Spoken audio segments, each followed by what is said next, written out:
Hello everyone. So we are calculating potential energy of a system of n charges in this lecture. So n is number of charges, n can be any value.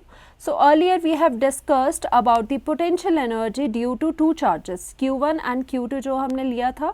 Two charges की वजह से potential energy U we have calculated. So U की value कितनी थी? U is equal to K Q1 Q2 divided by separation between these two charges R12, right?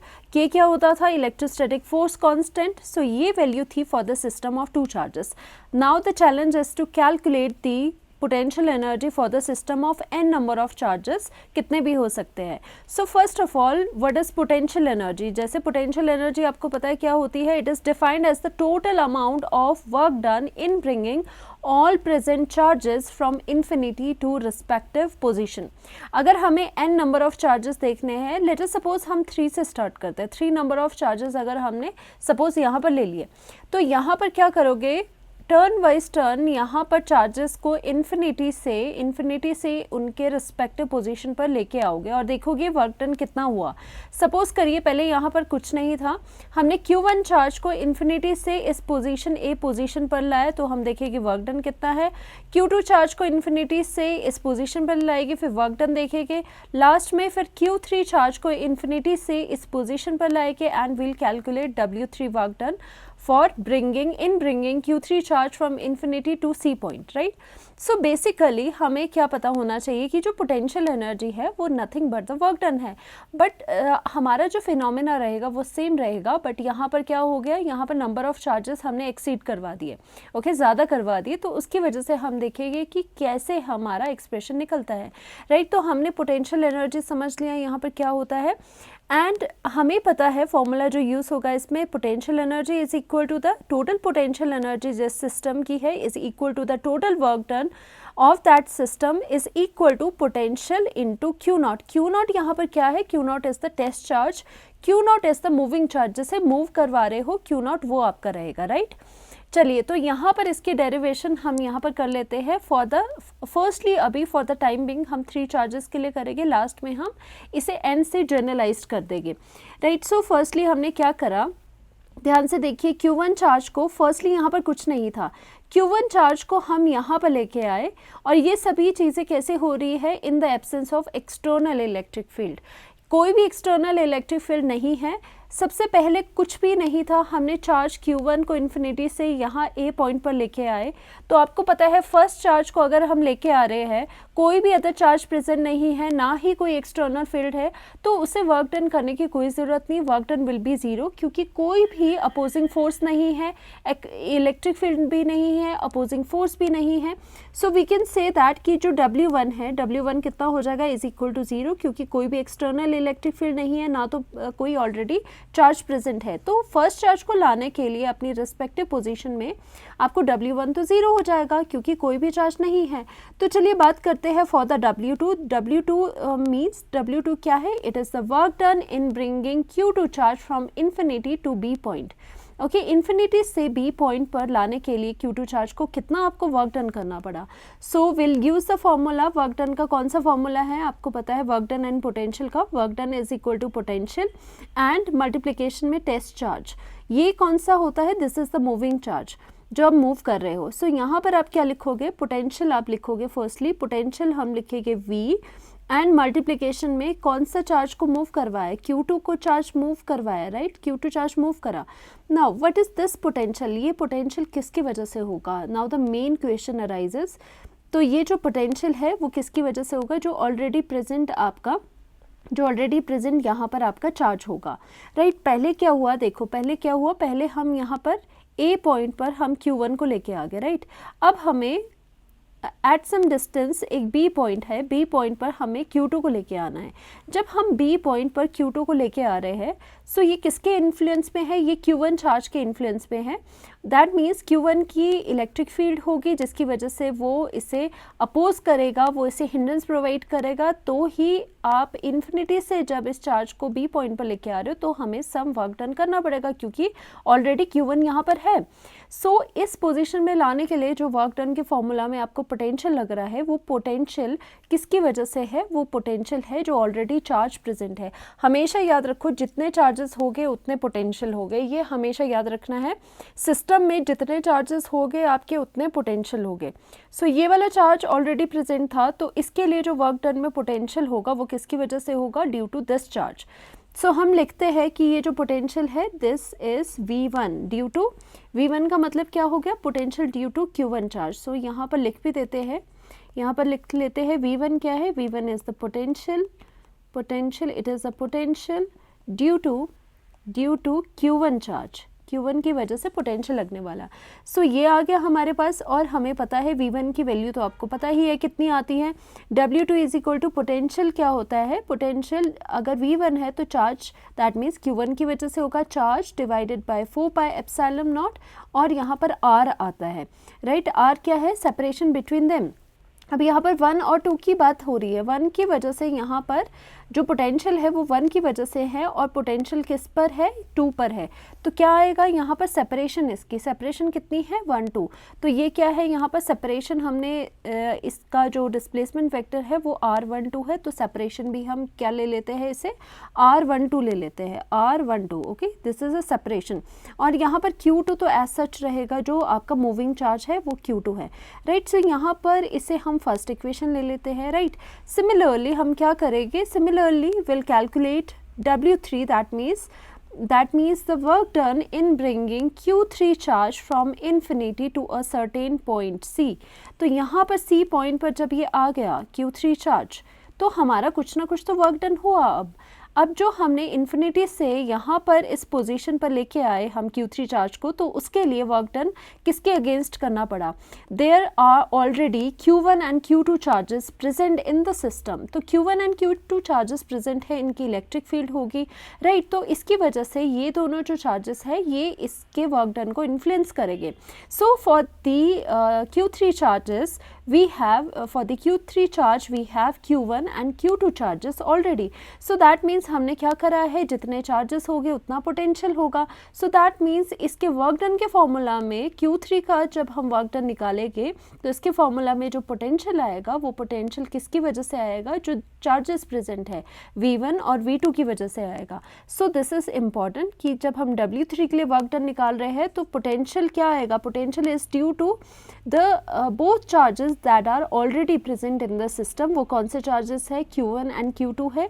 So I would write V1 plus V2, and यहाँ पर कितना आ जाएगा, charge जिसे move करवा रहे हो, मूविंग चार्ज आता है, राइट, क्योंकि फॉर्मूला में ये क्या होता है, moving charge. Okay, this is the moving charge, जो टेस्ट चार्ज है जिसे हम मूव करवा रहे हो। तो मूव आप किसको करवा रहे हो, Q3 को करवा रहे हो, तो potential due to 1 Q1 charge भी आएगा, Q2 चार्ज भी आएगा। ये बहुत इंपॉर्टेंट है आपका। नाउ जस्ट हमें इसे ओपन अप करना है। ओपन अप कैसे हो जाएगा, potential due to Q1 charge कितना हो जाएगा, 4 पाई एप्सिलॉन नॉट, और यहाँ पर कितना आ जाएगा R। नाउ अब यहाँ पर कितना करोगे, V1 जो पोटेंशियल है उसमें आप V1 जो पोटेंशियल है उसमें आप सेपरेशन कैसी लोगे। देखो ये क्या है, ये फर्स्ट चार्ज की वजह से पोटेंशियल है, मतलब V1 की वजह से पोटेंशियल है किस पर, सेकेंड आपका थर्ड चार्ज पर। तो 1 और 3 के बीच में आपका सेपरेशन यहाँ पर इस फॉर्मूला में आएगा, क्योंकि आप Q3 पर देख रहे हो पोटेंशियल कितना आ रहा है, किसकी वजह से, 1 वाले चार्ज की वजह से। सो दैट मीन्स 1 और 3 वाला जो डिस्टेंस है वो आप यहाँ पर लोगे। सो 1 एंड 3 वाला डिस्टेंस कौन सा होगा, ये वाला। ओके, ये आपका R13 हो जाएगा। सो हम इसे क्या लिखेंगे, यहाँ पर R13 सेपरेशन हो गया दोनों के बीच का, प्लस Q2 चार्ज की वजह से पोटेंशियल कितना होगा, Q2 चार्ज लिखो, 4 pi epsilon not. Now here comes the distance अब second charge and third charge की वजह बीच में होगा, second charge and third charge के बीच का डिस्टेंस हो जाएगा ये। सो दिस इज द डिस्टेंस, और ये कितना है R, और R यहाँ पर 2 3 हो जाएगा, राइट, 2 3 हम लिख लेंगे इसे, तो R 2 3 हो जाएगा। ये सारे पोटेंशियल हो गए, एंड यहाँ पर आपका आ जाएगा मूविंग चार्ज, जो टेस्ट चार्ज है क्या है, Q3। बेसिकली ये अब सोर्स चार्ज हो गए जो ऑलरेडी प्रेजेंट थे, और ये जो आ रहा है इनकमिंग वो क्या है, टेस्ट चार्ज है जो कि Q3 है। So this is the form. So हमारे पास इक्वेशन बन गई, let this equation be second equation. Right. So अभी हमने n चार्ज का बाद में जर्नलाइज करेंगे, हमने सिंप्लिसिटी के लिए अभी 3 चार्जेस लिए हैं। तो इस सिस्टम का टोटल जो पोटेंशियल होगा वो कितना हो जाएगा? वी नो दैट जो टोटल पोटेंशियल है वो इज़ इक्वल टू क्या हो जाएगा? Total work done. तो टोटल वर्क डन कितना होगा? Work done due to 1 first charge for the first charge plus for the second charge plus for the third charge. Since we have only 3 charges in our system, so हम up to 3 ही करेंगे। n charge होता तो Wn तक जाता है ये। Now it is equal to W1 की value क्या है? 0 है आपके पास, राइट। सो प्लस यहाँ पर W2 की वैल्यू पुट करोगे, Q1 एंड Q2 आ जाएगा, divided by 4 pi epsilon not, and यहाँ पर R12 आ गया, प्लस W3 क्या है? W3 ये है आपका, और यहाँ पर कितना आ जाएगा? Q1 एंड यहाँ पर 4 pi epsilon not R13 plus, और यहाँ पर इसे मल्टीप्लाई भी कर लो अंदर, तो ये Q3 हो गया, प्लस यहाँ पर क्या हो गया? Q2 एंड Q3 हो गया, divided by 4 pi epsilon not, and यहाँ पर R23 हो गया। ये हमारा अभी यहाँ तक आ चुका है आपकी ये पोटेंशियल एनर्जी। चलिए, तो हम इसे ये थोड़ा सा छोटा कर लेते हैं, राइट। तो यहाँ तक पोटेंशियल एनर्जी अभी निकल गई है, जस्ट कैलकुलेशंस ही है अब इसके बाद। तो अब क्या कैलकुलेट करोगे कि आपका U कितना आ रहा है? U इज़ इक्वल टू, देखो इसमें कॉमन कितना निकल रहा है? सभी में 1/4 पाई एप्सिलॉन नॉट कॉमन है, 1/4 पाई एप्सिलॉन नॉट हमने कॉमन कर दिया, राइट। और बाकी कितना लिख लिया हमने? Q1 Q2 लिखा, डिवाइडेड बाय R12 3 है, यहाँ पर R13 आ जाएगा, प्लस यहाँ पर क्या है? 2 एंड 3 है, तो यहाँ पर कितना आ जाएगा? R23 हो जाएगा, right.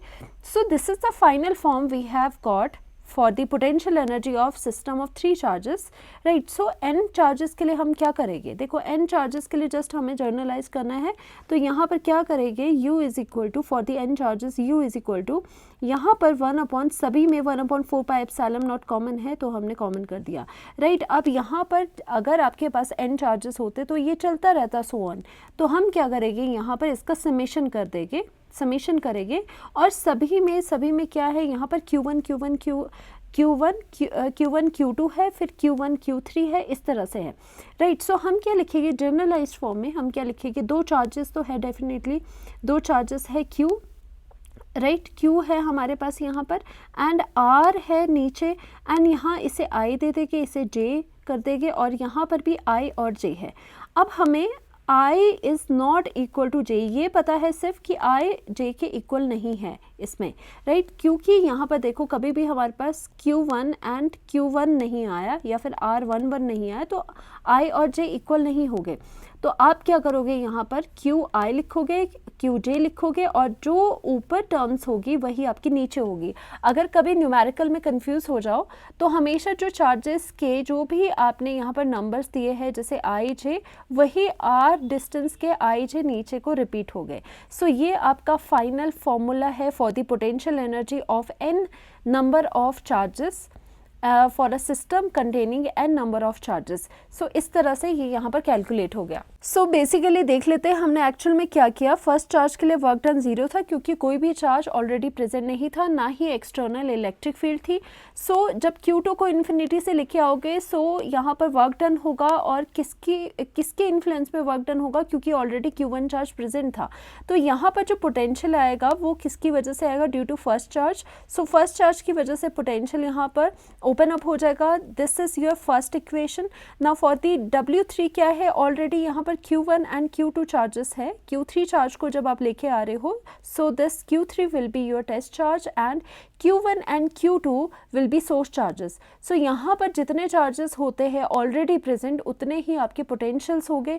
Potential due to 1, potential due to 2। So आपने यहाँ पर इस तरह से ये वाली चीज़ें लिख ली, और वर्क डन हमारे पास W3 आ गया। Now we know that according to our definition that total potential energy is equal to the total work done. So now what is the total work done? It is equal to W1, W2 and W3. W1 0 हो गया, इसकी value आपने put कर दी, और यहाँ पर क्या करोगे? सिर्फ आपका 1/4 पाई एप्सिलॉन नॉट कॉमन है, बाकी चीज़ें अंदर लिख ली, एंड इसे जर्नलाइज फॉर्म में n charges in a system के लिए क्या लिखोगे? ये पोटेंशियल एनर्जी का फॉर्मूला है हमारा for a system of n charges. Now हम इसका न्यूमेरिकल करते हैं, and we have one numerical. It says that Find electrical potential energy of a system of 4 charges we have given plus q minus q plus q minus q placed at the vertices of a square of side A.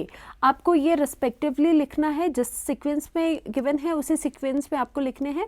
So firstly हमारे पास यहाँ पर क्या है, हमारे पास यहाँ पर एक square है. फर्स्टली इन्होंने कहा है स्क्वायर है जिसके जो वर्टिसेस है, वर्टिसेस पे प्लेस्ड है ये चार्जेस. पहले चार्ज क्या है प्लस क्यू, देन जिस तरह से लिखा है दिया है सीक्वेंस में उसी तरह से आप लिखोगे प्लस क्यू है, देन लास्ट में आपका माइनस क्यू है. And also the sides of square is a. आपको पता है साइड्स ऑफ जो स्क्वायर रहती है वो सेम रहती है. सो ये सारी जो साइड्स है वो ए है, राइट. इसे हम डिनोट कर देते हैं, this point is A B C and यहाँ पर डी. सो फाइनली हमें कैलकुलेट करना है इस पूरे सिस्टम का. ये पूरा एक सिस्टम बन गया आपका electrical potential energy of a system. First of all हमें पता है कि अगर आप potential energy of a system की बात कर रहे हो तो वो किसके इक्वल होता है, वो होता है is equal to the work done. And also हमें पता है अगर हम सिर्फ पोटेंशियल एनर्जी का ही निकालें तो यहाँ पर जो पोटेंशियल एनर्जी है इट इज़ इक्वल टू, देखो यहाँ पर क्या है, potential energy between two charges हमें देखना है. ओके हमें यहाँ पर पेयर्स बनाना है. देखो पोटेंशियल एनर्जी पहले आप ए बी के बीच में पोटेंशियल एनर्जी किस किस की वजह से होगी, पेयर्स में देखो ए बी वाला जो है उसकी वजह से पोटेंशियल एनर्जी होगी, राइट. फिर जो बी सी वाले चार्जेस है उनकी वजह से पोटेंशियल एनर्जी, सी डी वाले चार्जेस है एंड ए डी वाले चार्जेस है. तो हम जितनी पोटेंशियल एनर्जीज पूरे सिस्टम की हो सकती हैं हम वो सभी लिखेंगे. तो potential energy due to A B charges plus potential energy due to B C charges plus potential energy C D charges plus potential energy due to D A charges. Okay जो डी एंड ए पे charges है ये वाला, ठीक है. फिर then आपका ये चार्जेस एंड फिर इसके बाद ये चार्जेस इनकी वजह से. क्या कोई अभी ही कॉम्बिनेशन दो चार्जेस के रहते हैं तो येस हम ए सी जो चार्जेस है उनकी पोटेंशियल एनर्जी भी निकाल सकते हैं और ये वाला भी कॉम्बिनेशन आपके दो चार्जेस का रह गया है. सो हम क्या राइट करेंगे, ऑल्सो पोटेंशियल एनर्जी किसकी वजह से है, potential energy A C charge की वजह से plus potential energy B D charge की वजह से, राइट.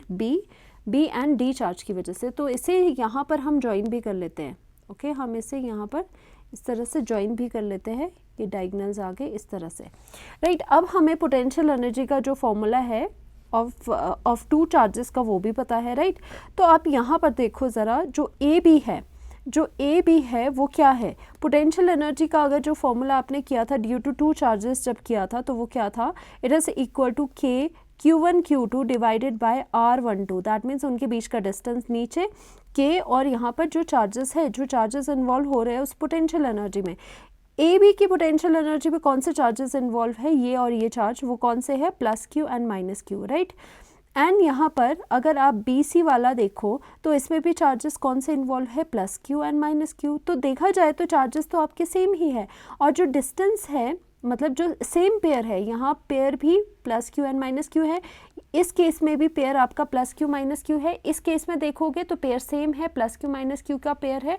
यहाँ पर भी पेयर सेम है और ऑल्सो मोर ओवर उनके बीच का डिस्टेंस भी, इस केस में डिस्टेंस भी उन दोनों के चार्जेस के बीच का सेम है ए.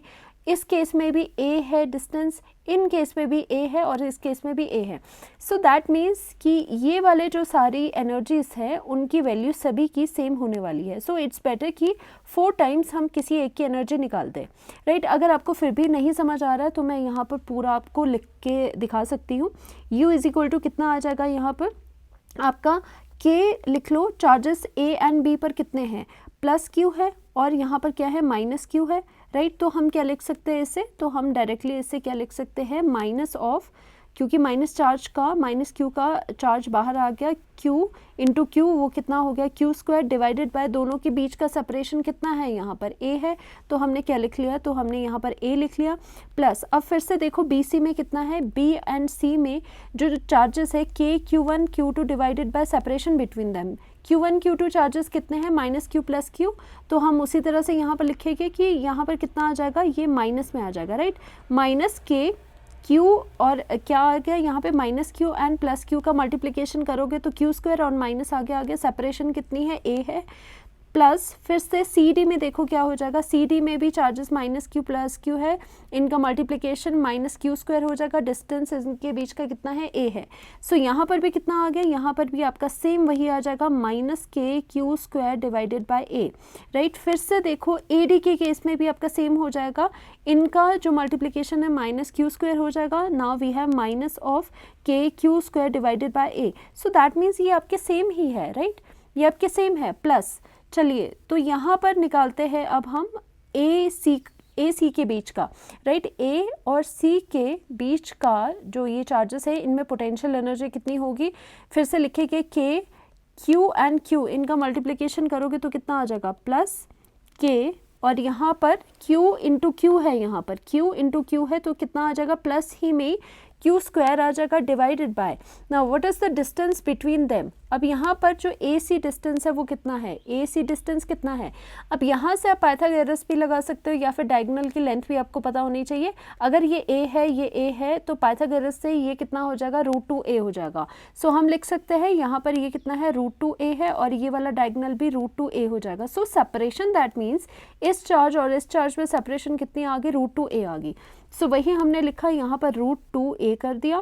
प्लस सेकंड में देखो कौन सा सिस्टम दिया है, बी डी वाला, तो यहाँ पर बी डी जो है दोनों चार्जेस क्या है माइनस क्यू मल्टीप्लिकेशन कितनी आ जाएगी क्यू स्क्वायर आ जाएगी, तो हम लिखेंगे के क्यू स्क्वायर, पोटेंशियल एनर्जी इसकी कितनी है डिवाइडेड बाय सेपरेशन दोनों में कितना है √2a। So we have the √2a separation है। सो यहाँ पर क्या आया, ध्यान से देखना है कि ये दोनों है, ये चारों है, उनकी सेम वैल्यू है और इन दो की सेम वैल्यू है। जस्ट आप कैलकुलेशंस करनी है, u इज इक्वल टू कितना हो जाएगा, ये -4 के Q square divided bye a हो जाएगा, प्लस ये कितना हो जाएगा, यहाँ पर ये 2 है तो यहाँ पर ये 2 के Q square divided bye √2a हो जाएगा, जो कि कैसा हो जाएगा, ये कैंसिल आउट हो जाएगा और यहाँ पर √2 बच जाएगा, राइट, क्योंकि आपको पता है 2 इज इक्वल टू क्या होता है, 2 बार अगर √2 लिखोगे वो 2 बन जाएगा, वो 2 आता है। u इज इक्वल टू आपका यहाँ पर -4 के Q square divided bye a और प्लस यहाँ पर आपका √2 के क्यू स्क्वायर डिवाइडेड बाय आपका यहाँ पर a है, राइट। यहाँ से कॉमन चीज़ें क्या है, u इज इक्वल टू के कॉमन है, Q square divided bye a है, एंड वी हैव अंदर क्या बच गया -4 बच गया प्लस √2 आपका बच गया। चाहो तो और कैलकुलेट कर सकते हो, चाहो तो यहाँ पर भी छोड़ सकते हो। So finally this is the final potential energy for this given system, जो कि आपकी इतनी है। सो यहाँ पर हमने ये थोड़ा ज़्यादा लेंदी मेथड से कर लिया आपको बताने के लिए जस्ट, बट आप यहाँ से देख सकते थे कि जब चार्जेस, जो पेयर ऑफ चार्जेस है वो सेम है तो वैल्यू भी तो सेम आएगी। आपको सिर्फ 4 टाइम्स किसी एक की वैल्यू कर देनी चाहिए थी, जैसे कि 4 टाइम्स किसी एक की वैल्यू, और इसमें भी दोनों सेम थे तो 2 टाइम्स किसी एक की वैल्यू। चाहो तो ऐसा कर सकते हो, चाहो तो शॉर्टकट में कर सकते हो। So this was all about the electric potential energy of n charges. Okay, n charges जिसमें प्रेजेंट है या फिर कितने भी चार्जेस हो सकते हैं। सो मेथड यही है न्यूमेरिकल्स को अटेम्प्ट करने का। होपफुली आपको ये कंसेप्ट बहुत क्लियर हो गया होगा अभी। Thank you so much.